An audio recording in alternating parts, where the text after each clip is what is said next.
Olá, muito boa noite. Me propus a conversar hoje sobre preocupação e medo. A sociedade moderna, principalmente a sociedade brasileira, tudo que tem é preocupação e medo. Tem muita gente, crianças, jovens, adultos, que não dormem no quarto escuro, que não dormem com a luz apagada. Tem muitos pais, muitas mães, que o filho ou a filha sai à noite para a balada ou para a festa, não dorme enquanto o filho ou a filha não chegar. Ficam preocupados. Estão preocupados com as contas que vão se vencendo e não conseguem pagar. Estão preocupados com o emprego ou desemprego. Saem à rua, tem medo de ser assaltado. Tem medo de tanta coisa. Alguns se envolvem em relacionamentos afetivos, tem medo de não dar certo. Ou seja, a sociedade está cheia de medo. É justamente a preocupação e o medo que vão criando ansiedade, sobrepeso, eu vou aumentando o peso, eu vou tendo disfunção da tireoide, eu vou tendo ansiedade, eu vou tendo insônia, pressão alta, e às vezes chega ao pânico ou à depressão extrema. Aquelas pessoas que têm muitas preocupações ou que andam com muito medo, elas têm uma questão que é comum a todas elas. Pode observar. Gente preocupada, gente com medo, não está se alimentando direito. Ou não come a alimentação que é necessária para uma boa nutrição, ou come muito depressa, ou está comendo e não desconecta, não desliga. Uma boa parte da juventude não solta mais o aparelho celular nem para fazer a refeição. Parece que eles vão perder a vida se não estiverem com o celular na sua frente enquanto comem. Mas de onde é que vem as preocupações? A preocupação é o primeiro caminho, é a porta de entrada do medo. E vocês podem perguntar, mas e as crianças que têm medo? Elas não têm preocupação em princípio. Elas têm preocupação, sim.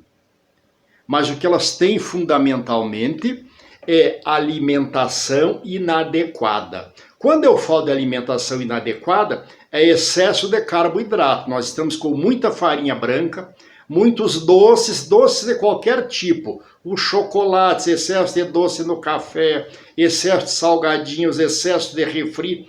É muito X, é muito lanche, é muita massa, é muita pizza. É só alimento branco. O alimento branco aumenta a nossa glicose no organismo, lá no baço. E o baço é o que domina o rim. Então, gente preocupada tem deficiência de baço. Gente ansiosa, gente com sobrepeso, com problema estomacal, tem problema no baço. E gente medrosa, insegura, com pânico, tem fraqueza extrema do rim. Mas aqui o baço é dominante do rim. E o rim não gosta de doces.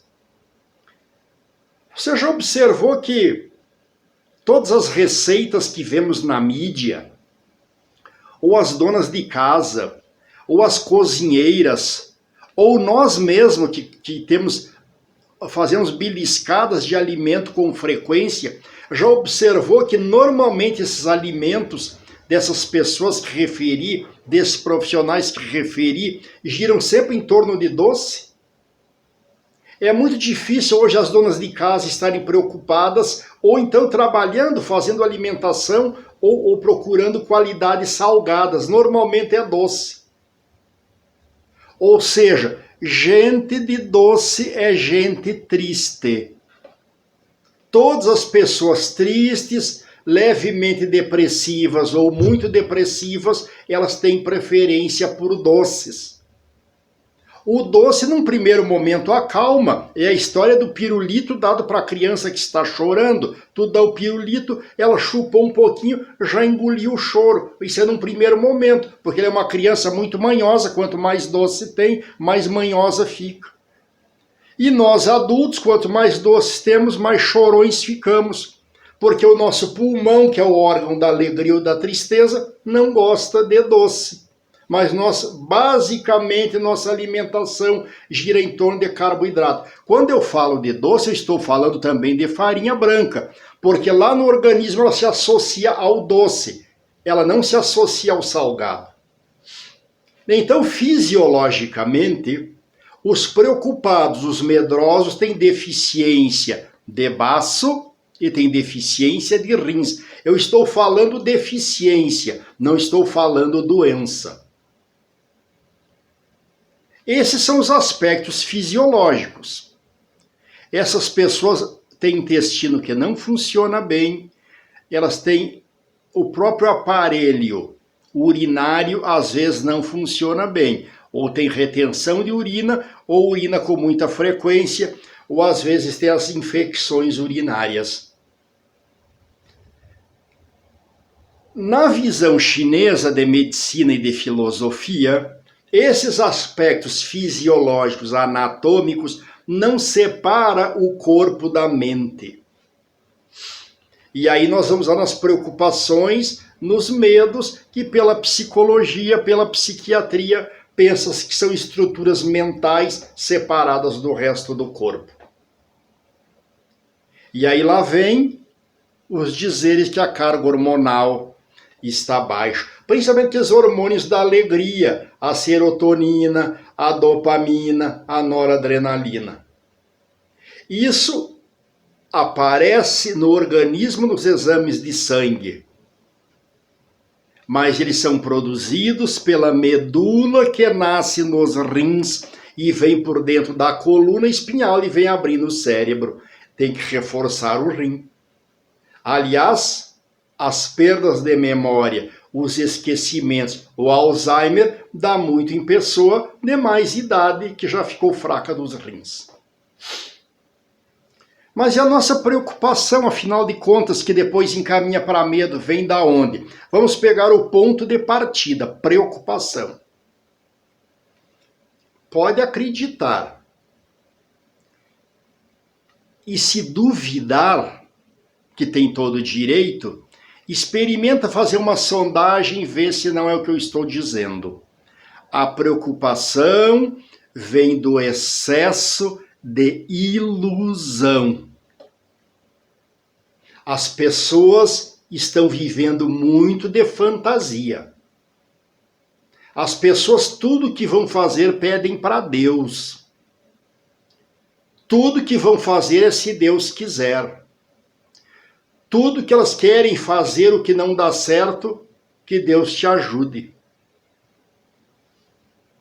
É por isso que hoje esses conselhos, esses programinhas de autoajuda vendem muito. E quanto mais autoajudam, menos ajudam. As pessoas estão cada vez mais sedentas de palavras bonitas, de imagens bonitas, de mensagens bonitas. E falam em pensamento positivo, mas estão cada vez mais carentes disso. Veja que nós estamos vivendo o período agora de pandemia, de coronavírus. Esse distanciamento social nos jogou mais tempo dentro de casa. Jogou-nos mais tempo na solidão, que nos obrigou até a refletir sobre algumas questões. Olha, o que tenho ouvido de bobagem nesse período é de impressionar. Muitos estão, inclusive, chegando à beira do charlatanismo. do estelionato. Numa sociedade séria, num país sério, esses enganadores estariam na cadeia. Mas nós vivemos um período de muito relativismo, de muita turbulência, inclusive na política brasileira. Veja que esses dias um pastor de uma igreja anunciava que tinha a semente da cura, o feijão mágico, como diziam. Divulgou em rede social e pedia contribuição de 500 a R$1.000. Ele tinha o feijão mágico da cura para o coronavírus. E eu não preciso esconder o apóstolo Valdemiro Santiago da Igreja Universal, porque ele divulgou amplamente. Depois o Ministério da Saúde e o Ministério Público fizeram com que eu retirasse a propaganda do ar. Ora, se um pastor tem o feijão da cura, se ele tem a cura para o coronavírus, meu Deus, peça autorização, vai nos hospitais salvar essa quantidade de gente que morre. Nós temos mais de 45 mil no Brasil. Eu posso desconfiar que esses 45 mil não sejam todos de coronavírus. Eu posso até levantar dúvidas sobre isso, o que o governo Bolsonaro vem fazendo. Não está tão sem sentido o que fala. Mas uma coisa é certa, para quem perdeu o familiar nessa época de pandemia, qual é a importância de saber do que morreu? Porque esse que morreu, esse meu familiar, esse meu ente querido, não retorna mais, não restitui mais a vida. Qual é a importância de saber qual é a causa verdadeira da morte? Para quem morreu, o fim é o mesmo. Mas ficam levantando polêmicas por nada. E vem um pastor dizendo que tem o feijão milagroso, tem o milagre da cura. Mas então se ofereça generosamente para fazer a cura. Eu não acredito que um pastor desse, tendo o milagre na mão, não faça esperando que vão lhe ajudar com 500 ou R$1.000. Qual é o familiar que não ficaria muito satisfeito em contribuir com uma igreja dessa que visse seu querido curado? Não, mas primeiro tem que vir o propósito, que chamam de propósito, essa picaretagem arrecadatória, para depois ir a cura. Outro pastor chegou a dizer que tinha a água da cura. O Romualdo Soares. Depois parece que desistiu da água da cura. O próprio pastor Edir Macedo chegou a dizer inicialmente que era uma gripezinha também. Agora parece que está com problema também com o Covid-19. O que eu estou dizendo é que muitos pastores, padres, bispos inclusive, e eu não estou falando aqui de religião, eu estou dizendo que esses representantes das igrejas parece que agora são personagens de Deus postos na terra. São representantes de Deus na terra. É claro que não são. São pecadores igual qualquer um. A dimensão humana é muito grande. A dimensão humana não consegue compreender tudo. E nós, aquilo que não compreendemos, achamos que Deus é meu despachante de luxo. Deus tem que estar sempre comigo, me atendendo 24 horas por dia. Eu chego a ver adesivos em alguns carros, escrito no adesivo, propriedade de Jesus ou propriedade de Deus. Então eu comprei um carro, eu tive a sorte de comprar um carro, foi Deus que me ajudou. Agora, se eu tiver um câncer, então foi Deus que me sentenciou porque eu era pecador. Será que eu não estou transformando Deus num moleque? Não estou transformando Deus, não estou avacalhando com a figura divina, achando que Deus tem que resolver tudo? Eu compreendo que Deus é o Senhor do universo, mas o universo não é só a Terra. O universo não é só a Terra. E eu não posso ter Deus como meu despachante de luxo. Tudo que eu quero eu peço para Deus. Eu não tenho que pedir nada para Deus. Eu já ganhei a vida e eu já ganhei as condições para estar vivo, trabalhando, porque eu tenho o espaço de livre-arbítrio. Eu tenho que ser bom aqui na Terra, eu tenho que ser humano aqui na Terra, para depois a vida eterna. Agora, tudo que acontece, querem que Deus resolva. E tudo que não sabem o que é, jogam para Deus. Como a dimensão humana não consegue parar para pensar que eu sou só um grãozinho de areia no universo, eu fico inventando coisas, e daí vem as preocupações. Aí eu acho que a polícia tem que garantir a segurança de todo mundo. Aí eu acho que o Estado tem que prover todo mundo. Aí eu acho que a escola tem que ser escola e paz ao mesmo tempo. E não funciona assim a sociedade. Eu não tenho compromisso com nada. E os outros todos têm compromisso comigo. As preocupações vêm daqui. É de eu não compreender que o ser humano tem limitações. Mas o ser humano chegou a um ponto, é só passear pelas ruas da cidade. Tu vais verificar que grande parte das casas estão com grades altas, com cerca elétrica e cães de guarda. E os ricos têm segurança, os guardas ali para ficar de plantão, protegendo a minha casa e a minha vida. Por que isto ocorre? Isto ocorre porque eu não me contento só com aquilo que é necessário para mim viver. No momento que eu começo a acumular mais do que é necessário para mim viver, vai faltar para alguém. Alguém vai ficar sem, porque eu estou acumulando mais do que eu preciso para viver. E depois, a hora que morre, o que fica é só para desunir a família depois em briga por questão de herança. Ou seja, a minha casa tem cerca elétrica, tem guarda, tem cachorro, para quê? Para mim me proteger de um ser humano igual a mim, que por alguma razão se desviou do caminho, que é o caminho que eu não aceito. Ah, mas eu posso ser assaltado, posso ser morto? Claro que posso ser assaltado, posso ser morto. Mas é por um ser humano igual a mim, que está violentado, que foi violentado, que é vítima da violência e que vai me devolver o troco. Eu não contribuo para essa violência? Claro que contribuo. Ao me omitir a respeito de tanta coisa que poderia fazer.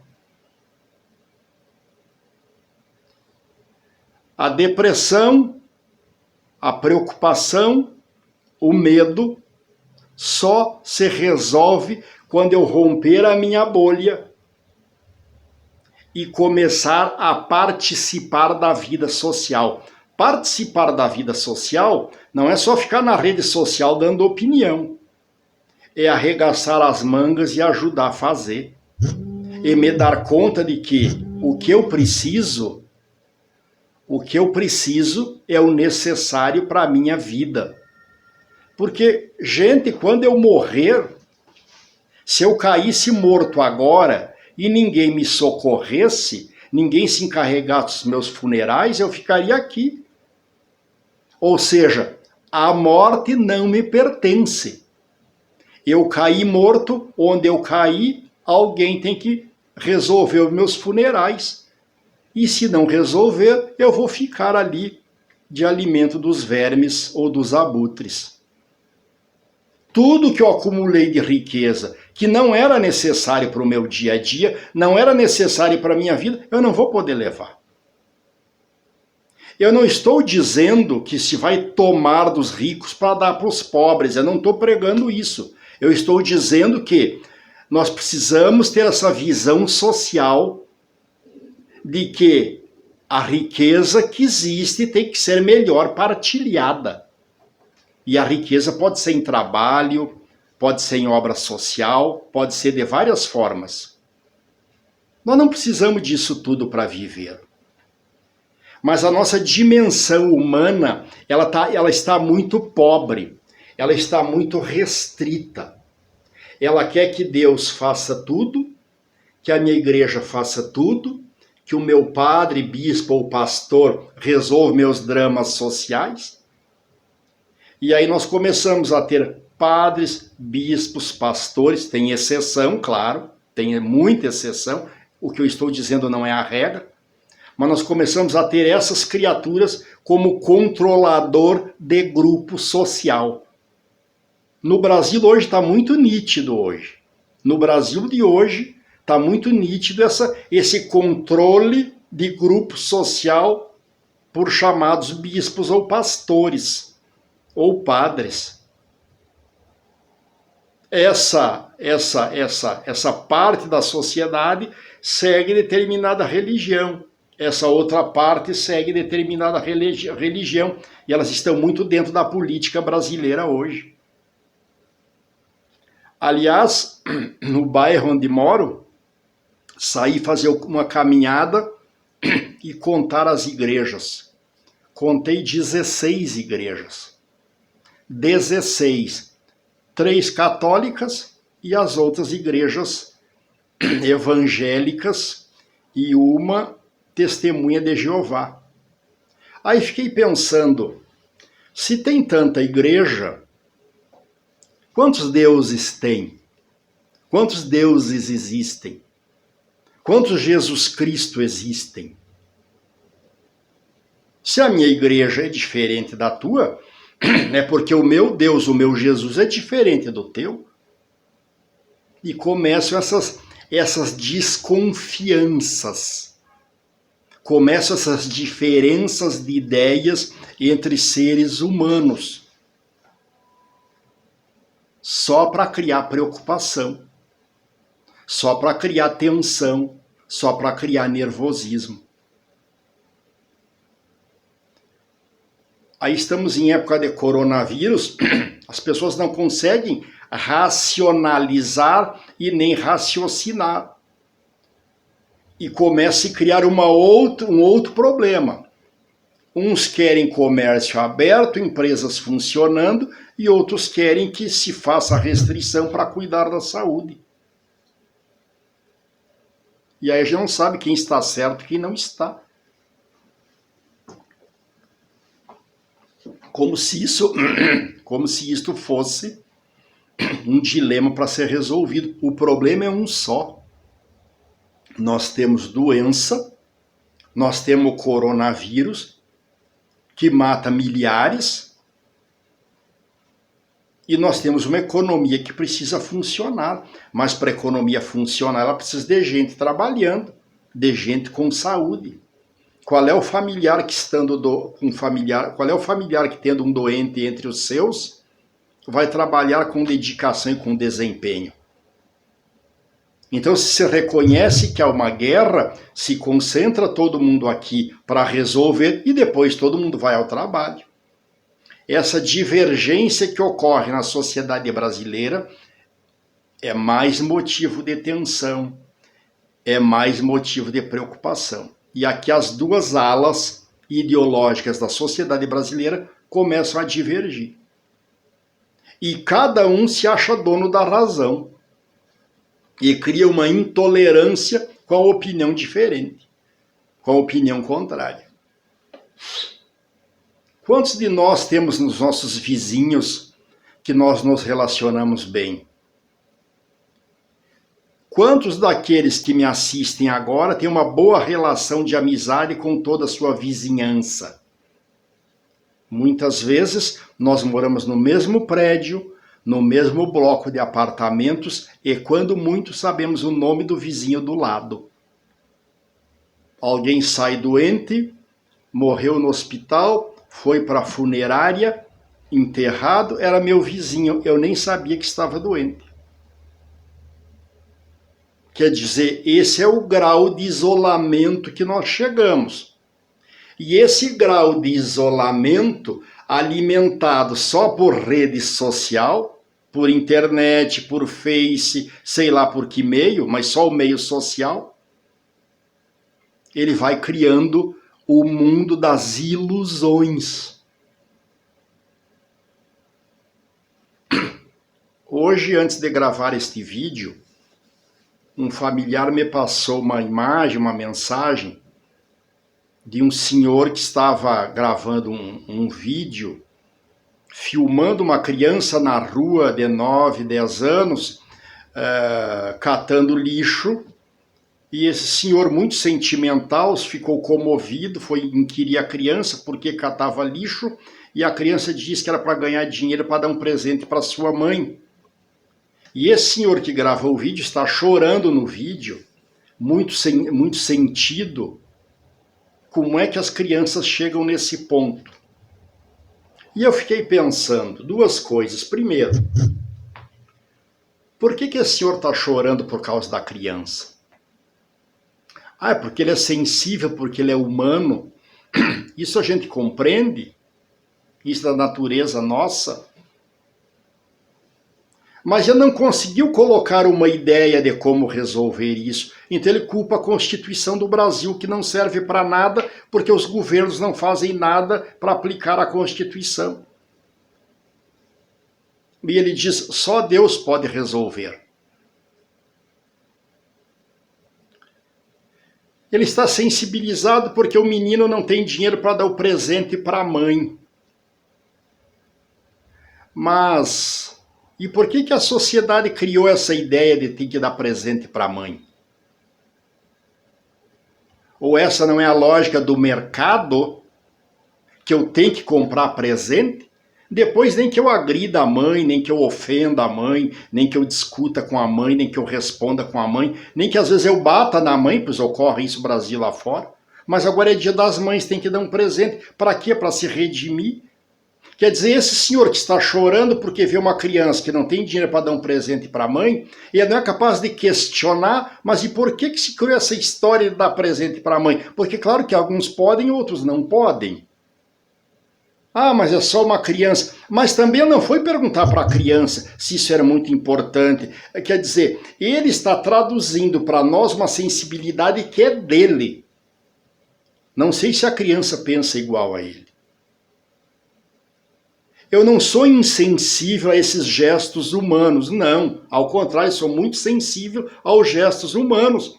Mas os gestos humanos têm que apontar um caminho. Senão nós ficamos no muro das lamentações, das preocupações, das tensões e que leva ao medo. E quando nós estamos com medo, qualquer solução é solução. E isto não é verdade. Nós só temos duas possibilidades hoje. É compreender que eu sou limitadíssimo, eu sou um grão de areia no universo. Eu posso fazer muito pouco, e o pouco que eu posso fazer, eu devo fazer. Eu devo aprender a comungar com os meus, a repartir com os meus, parentes ou não. Mas eu tenho obrigação de apontar um caminho.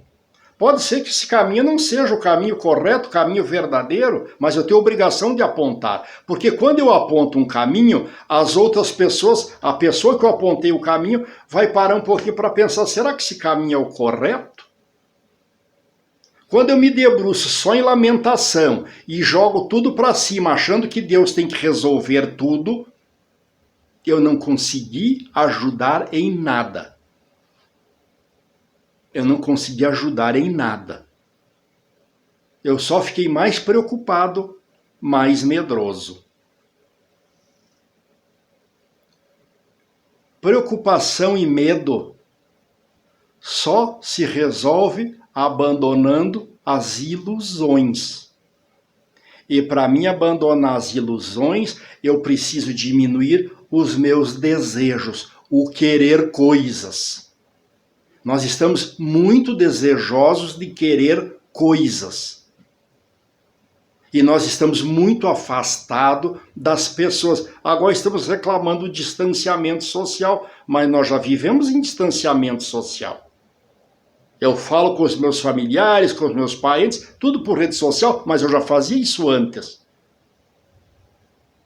O que nós estamos reclamando, na verdade, o que o povo está reclamando, é o que os comerciantes estão reclamando, é o que os industriais estão reclamando, mas eles querem vender, eles precisam produzir, a indústria precisa funcionar. É justo a reivindicação? Claro que é justo, o reclamo deles é justo. Mas nós continuamos lotando as ruas da cidade, caminhando em milhares solitariamente. Eu sou um perdido no meio da multidão. Se um cair à rua, talvez eu até vire o rosto ou sigo a minha viagem para não me comprometer. O nosso problema hoje é isso. Nós não queremos se comprometer. Nós estamos lavando as mãos como Pôncio Pilatos. E por isso que a gente vai ficando angustiado, e vai ficando preocupado, e vai ficando nervoso. Por quê? Porque não consegue ter o controle nem sobre si próprio. E aí não consegue ajudar os outros. Não pensemos que Deus é nosso despachante de luxo. Paremos de pedir um pouco. Nós não somos os únicos no universo. Nós só estamos na Terra. E os outros seres do universo, como é que ficam? Se Deus for meu atendente 24 horas. Ou queremos que Deus seja maluco a atender todo mundo que só pedem coisas. Nós só pedimos para Deus coisas. Ou pedimos saúde. Mas muitas vezes eu sou responsável pela minha doença. Porque eu estou atrás de propaganda que não produz resultado. Ou estou atrás de coisas que eu nem precisava. Se a rede social vende coisas e nós estamos atrás disso, cada um já se deu conta que nós também nos transformamos em coisas, em mercadoria. Nós estamos a um detalhe para sermos mercadoria, porque muitos já são considerados objetos. Olha a rede social, por exemplo, Facebook. Abra o Facebook. É gente se fotografando, é a própria autopropaganda. Se fotografa para mostrar o corpo, para mostrar roupa, para mostrar sinais. Essas pessoas que estão se exibindo pela rede social, pelo Facebook, então é praxe. Elas estão se mostrando, elas estão se propagandeando para quê? Porque elas estão muito solitárias. Sejam jovens, sejam pessoas mais maduras. Elas estão muito solitárias. Ou seja, elas estão dizendo, em outras palavras, olhe para mim, me queira porque eu estou aqui. O solitário está buscando uma companhia. Pode ser de amizade, pode ser de relacionamento mais afetivo, não muda nada. Ou você pensa que aqueles jovens que saem pela rua fazendo algazarra, gritando, estão fazendo o quê? Eles estão gritando de desespero para chamar a atenção que eles estão muito sós. Ou tu observas esses jovens que passam nos carros com alto volume, um volume muito alto perturbando a vizinhança. O que eles estão fazendo? Eles estão gritando por socorro. Eles precisam desse carro e desse volume alto para mostrar-se, para dizer que eu existo. Por favor, preste atenção em mim. Às vezes até que o rapaz está com uma moça do lado, a namoradinha. Com esse volume alto, eles não conseguem conversar, não conseguem dialogar. E vocês acham que é possível um relacionamento mais íntimo com esse barulhão todo? Na verdade, isso tudo é mostruário.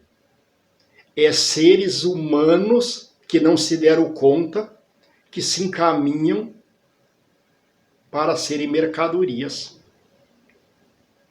É por isso que nós temos garotos de programa, garotas de programa. Ou seja, eu vendo o meu corpo por um preço. pessoal da rede social que está se exibindo, se mostrando, está se vendendo por nada. Nem o lado econômico está aqui. Gente, isso é triste, isso é lamentável. Se tu vem para a rede social para colocar uma mensagem bonita, uma ideia boa, é perfeitamente válido. Agora, só para se exibir com gestos, com roupa, com músculo, com corpo, com coxa. Então, a dimensão da sociedade humana está muito restrita, está muito pequenininha. Está muito resumida à coisificação, a coisas. E a essência do ser humano vai se perdendo. E aí nós começamos a criar ódio, a dividir por religião, a dividir por política, a dividir por futebol. Quantas torcidas de times adversários, de clubes adversários, não pode se encontrar da briga e da morte? Quer dizer, aquilo que era para ser uma atividade esportiva, de recreação, de brincadeira, de extravasamento, vira um campo de guerra. É porque a ideia de mercadoria em que nós estamos se transformando, ela cria uma visão doentia de posse. Isso é meu. A visão doentia de propriedade. Essa religião é minha, esse clube de futebol é meu, esse carro é meu, esse brinquedo é meu, esse namorado é meu, essa namorada é minha e eu sou dono absoluto. E qualquer aparição diferente está feito a briga. Que será que a gente pela vida leva tudo isso? E como vai se criando muita ilusão, muito querer, vai se criando muito ódio. Muita fantasia, muita ideia. Aqui está o campo da preocupação.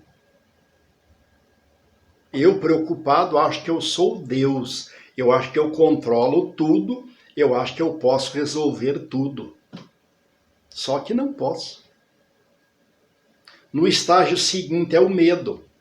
Ou vocês acham que aquele ser humano que tentou suicídio ou que se suicidou, ele estava no auge da sua vida? Estava com a sua vida a pleno vapor, satisfeitíssimo da vida? Ele está aquado.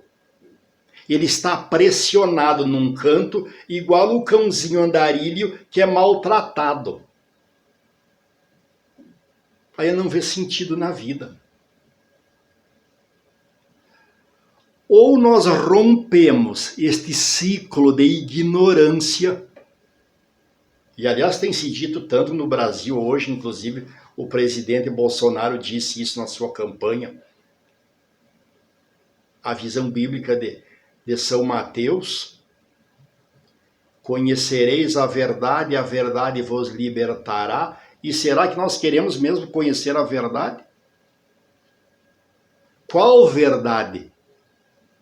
A verdade que eu digo, ou aquela verdade que quem me assiste pode verificar pelas próprias condições se de fato procede ou não?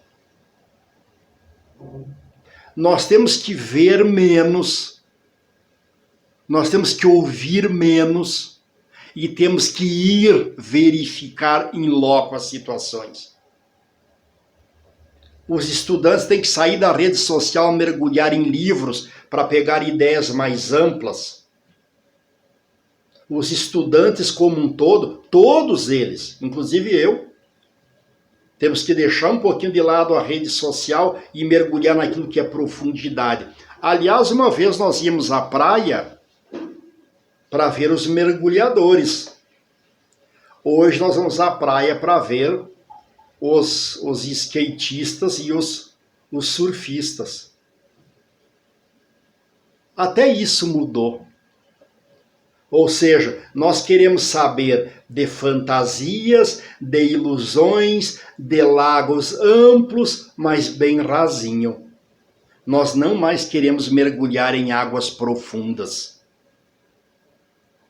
Mas os melhores peixes, o salmão e a sardinha, estão lá no fundo do mar, gelado nas águas profundas.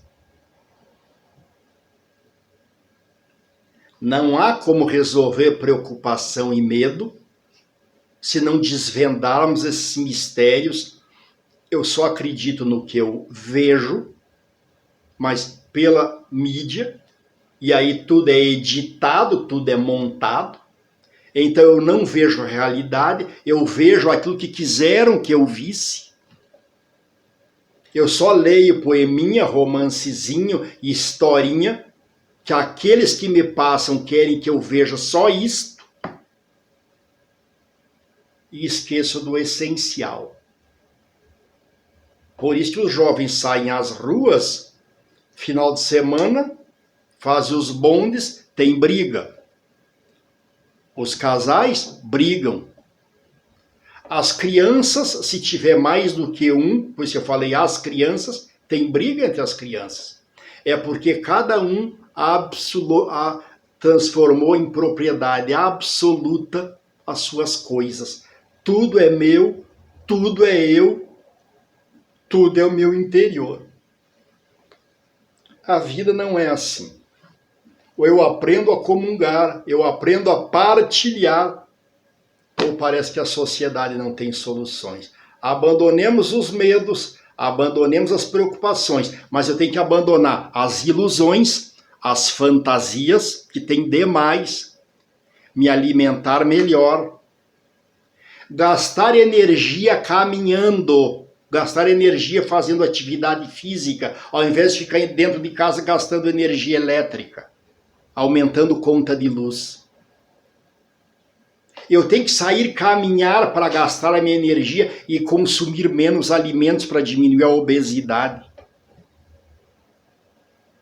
Eu tenho que sair vivenciar outras realidades nos locais mais ricos, nos locais mais pobres, para mim fazer o equilíbrio e aqui não começar a criar raiva de grupos sociais como se vem criando.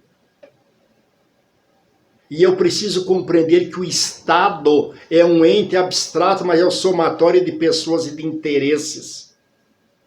E eu tenho que perguntar, quem é que domina o Estado e para que o Estado serve? Para quem ele serve? Essas questões todas exigem muita reflexão que não se esgotam numa palestra. Por isso que, como eu trabalho na Uxin Clínica, U significa 5, Xing, condutas, 5 condutas. Comer bem, dormir bem, soltar bem, relacionar-se e movimentar-se. O ser humano que não come bem, não dorme bem, não solta bem, não se relaciona e não se movimenta, tem vida muito curta. Comer bem não é comer muito, é equilibrar. E esses alimentos tem na natureza. Equilibrar os alimentos. Comer o que dá mais valor nutricional e deixar um pouco de lado aquilo que só dá energia falsa. Isso é comer bem. Dormir bem é desligar aparelhos eletrônicos, dormir até às 11 da noite, ter uma jantinha leve no máximo até 8 horas da noite, não se come, não se bebe mais nada, até às 11 horas vai dormir e até o outro dia. Desliga o mundo. Soltar bem. Aparelho digestivo tem que estar funcionando bem, intestino e bexiga. Quem retém fezes e quem retém urinas não está bem. E quem tem diarreia e quem urina muito também não está bem. Mas isso depende das causas anteriores, do comer bem e dormir bem. O movimentar-se é porque do lado de cada veia, de cada artéria tem um músculo. As veias, as artérias não estão soltas no tecido, elas estão seguradas por músculo. É como se fosse uma estrutura segurada por cabos de aço. Quando eu caminho, quando eu nado, quando eu danço, eu me movimento. E ao movimentar de forma desintegrada, desarticulada, por isso que maquinário aqui não resolve, eu mexo músculos, mexo tendões. Quando eu mexo músculo, eu mexo tendões, eu mexo toda a circulação de sangue. Não se esquecer que o coração é um músculo. O estômago é um músculo. Caminhada, natação, dança articulada. Dança não é esse embalo dos jovens, que só movimenta o corpo e as pernas estão sempre plantadas no chão. É dançar mesmo a ritmo de músicas. Movimenta o corpo, movimenta a circulação de sangue, vive muito melhor, dorme muito melhor, o organismo funciona muito bem. O ser vivo, o ser humano, o animal, é um ser social. Ele precisa estabelecer relações sociais. Não existe bicho que viva sozinho. Até os cães andam pela rua, uns encontrando os outros e uns cheirando os outros. O gado vacum também se encontra em rodeio. O animal cavalar se encontra nos fundos de campo. Eles dialogam entre si. Nós, seres humanos, que somos mais complexos pelas nossas faculdades mentais, precisamos nos relacionar com muitas pessoas, mas essa relação não pode ser por rede social, por telefone, tem que ser no tete a tete, no frente a frente, para me sentir o visual, o olhar, a respiração e às vezes até a pulsação das emoções. Sem essas 5 condutas, comer bem, dormir bem, soltar bem, relacionar-se e movimentar-se, a vida fica muito ruim, a vida não tem graça e fica muito curta. Preocupação, medo, tristeza se resolve com essas 5 condutas. Gostou do tema? Compartilhe, passe adiante, sugira a seus amigos, sugira a seus familiares, assista, reassista, faça sugestão, faça crítica, nós recebemos com muito gosto essas observações. E não se esqueça, inscreva-se no canal Uxin Clínica do YouTube. Inscreva-se, porque assim estará ajudando a divulgar essas ideias. Muito obrigado, uma boa noite, fique em paz.